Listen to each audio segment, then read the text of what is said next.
আমি বলবো যে মুখস্থ করার সাথে সাথে আপনি একটু বেসিক জিনিসগুলো জানার চেষ্টা করবেন। আপনি যদি বেসিকের উপর স্ট্রং রাখতে পারেন কমান্ড, তো তাহলেই কিন্তু আপনার সফলতা আসবে। তো আমরা এখন দেখব যে আসলে ম্যাথের জন্য আমরা কি করতে পারি বা ম্যাথে কোন কোন টপিক থেকে বেশি কোশ্চেন আসে। তো এখানে দেখুন যে ম্যাথ ভীতি নেই এমন কেউ নাই। আমার মনে হয় যারা ম্যাথে অনার্স মাস্টার্স করেছেন তাদেরও কিন্তু এই ম্যাথ ভীতি আছে।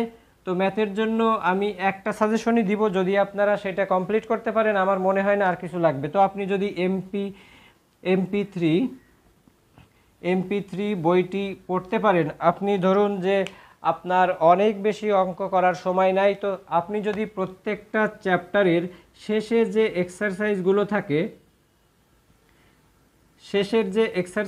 থাকে অর্থাৎ প্রতি চ্যাপ্টারে, তো এই প্রতি চ্যাপ্টারের এক্সারসাইজগুলো যদি আপনি সলভ করে যেতে পারেন, অর্থাৎ সেগুলোও কিন্তু বিভিন্ন পরীক্ষায় আগত কোশ্চেনগুলো নিয়ে সাজানো থাকে। তো এখানে আমরা একটু দেখি যে ম্যাথের মোট 20 মার্ক, এই 20 মার্কের মধ্যে আপনার 15 থেকে 16টি কোশ্চেন কিন্তু থাকে আপনার পাটিগণিত থেকে। অর্থাৎ পাটিগণিত থেকে আপনার কোশ্চেন থাকবে 15 থেকে 16টি। তারপর 5 থেকে 6টি কোশ্চেন থাকবে আপনার বীজগণিতের উপর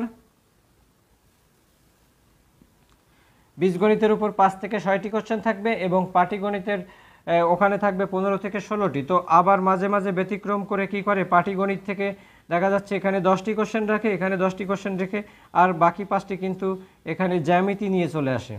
তো অধিকাংশ ক্ষেত্রে এমন হয় যে জ্যামিতিগুলো যদি আপনার একটু পড়া থাকে, তো কিছু জ্যামিতি দেখবেন মুখস্থ, অর্থাৎ মুখস্থ করতে করতেই হয়তো পূরক কোণের মান, সম্পূরক কোণের মান কত, এইভাবে, বা কোণ, ত্রিভুজ, মোট কথা আপনি পাটিগণিত, বীজগণিত এবং জ্যামিতি এই 3টা অংশ যদি চর্চা করেন, তো তাহলে আপনার ত্রিকোণমিতি, পরিমিতি এগুলো না পড়লেও চলে, ওগুলো থেকে তেমন একটা কোশ্চেন আসে না।